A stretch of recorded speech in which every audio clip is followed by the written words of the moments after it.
Amazing TV Kannada YouTube ಚಾನಲ್ನ subscribe ಮಾಡಿ ಮತ್ತು ಲೇಟೆಸ್ಟ್ ವಿಡಿಯೋಸ್ ನೋಟಿಫಿಕೇಷನ್ಗಾಗಿ ಬೆಲ್ ಐಕಾನ್ ಕೂಡ ಪ್ರೆಸ್ ಮಾಡಿ. ಯೆಮೆನ್ ದ್ವೀಪವಾದ ಸೊಕೊತ್ರಾದಲ್ಲಿ ಒಂದು ವಿಶಿಷ್ಟ ಮರ ಬೆಳೆಯುತ್ತದೆ. ಇದನ್ನು ಡ್ರಾಕೇನಾ ಸಿನ್ನಬಾರಿ ಅಥವಾ ಡ್ರ್ಯಾಗನ್ ರಕ್ತದ ಮರ ಬೆಳೆಯುತ್ತದೆ. ಈ ಮರದಿಂದ ಉತ್ಪತ್ತಿಯಾಗುವ ಕೆಂಪು ರಾಳವು ಅದರ ಹೆಸರನ್ನು ನೀಡುತ್ತದೆ. ಈ ಮರವು ಅಪಾರ ಔಷಧೀಯ ಮೌಲ್ಯವನ್ನು ಹೊಂದಿದೆ.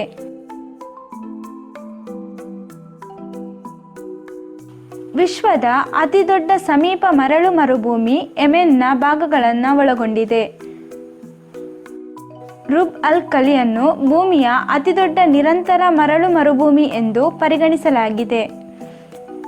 ಇದು 6,50,000 ಚದರ ಕಿಲೋಮೀಟರ್ ವಿಸ್ತೀರ್ಣ ಹೊಂದಿದ್ದು ಅರೇಬಿಯನ್ ಮರುಭೂಮಿಯ ಒಂದು ಭಾಗವಾಗಿದೆ. ಇದು ವಿಶ್ವದ ಅತ್ಯಂತ ಕಠಿಣ ಹವಾಮಾನವನ್ನು ಹೊಂದಿದೆ.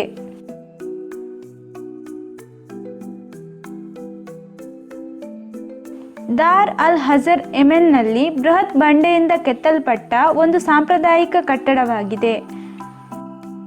ಹಳೆಯ ಅರಮನೆಯಾಗಿದ್ದ ಈ ಕಟ್ಟಡವು ಇಂದು ವಸ್ತು ಸಂಗ್ರಹಾಲಯವಾಗಿ ಮಾರ್ಪಟ್ಟಿದೆ.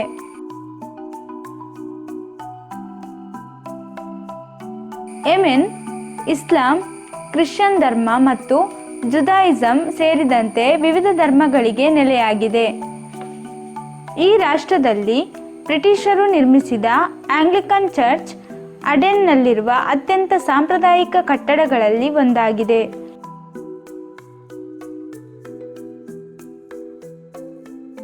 ಯೆಮೆನ್ನ ಮೋಕಾ ನಗರವು ಒಂದು ಕಾಲದಲ್ಲಿ ವಿಶ್ವದ ಕಾಫಿ ವ್ಯಾಪಾರದ ಕೇಂದ್ರವಾಗಿತ್ತು.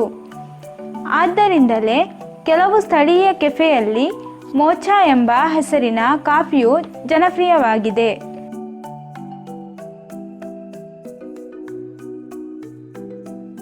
ಅರೇಬಿಯನ್ ಪರ್ಯಾಯ ದ್ವೀಪದಲ್ಲಿ ಸಾರ್ವತ್ರಿಕ ಮತದಾನದಡಿಯಲ್ಲಿ ಬಹುಪಕ್ಷೀಯ ಚುನಾವಣೆಗಳನ್ನು ನಡೆಸಿದ ಮೊದಲ ದೇಶ ಯೆಮೆನ್. ಇದನ್ನು 1967ರಲ್ಲಿ ಜಾರಿಗೊಳಿಸಲಾಯಿತು.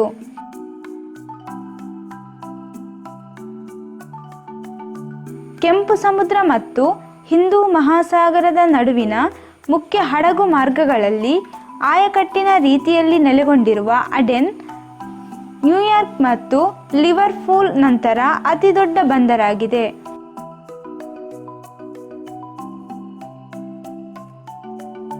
ಪೂರ್ವ ಪ್ರಾಂತ್ಯದ ಹದ್ರಮೌಟ್ನ ಯೆಮೆನ್ನ ಶಿಬಾಮ್ ಅನ್ನು ದಿ ಮ್ಯಾನ್ಹ್ಯಾಟನ್ ಆಫ್ ಅರೇಬಿಯಾ ಎಂದು ಕರೆಯಲಾಗುತ್ತದೆ. ಇದು ಯುನೆಸ್ಕೋದ ವಿಶ್ವ ಪರಂಪರೆಯ ತಾಣಗಳಲ್ಲಿ ಒಂದಾಗಿದೆ. ಸಂಪೂರ್ಣವಾಗಿ ಮಣ್ಣಿನ ಇಟ್ಟಿಗೆಯಿಂದ ಮಾಡಲ್ಪಟ್ಟ ಸುಮಾರು 500ಕ್ಕೂ ಅಧಿಕ ಗೋಪುರಗಳಿಗೆ ನೆಲೆಯಾಗಿದೆ ಈ ನಗರ. ಇವುಗಳಲ್ಲಿ ಕೆಲವು ವಿಶ್ವದ ಮೊದಲ ಗಗನಚುಂಬಿ ಕಟ್ಟಡಗಳೆಂದು ಪ್ರತೀತಿ ಇವೆ.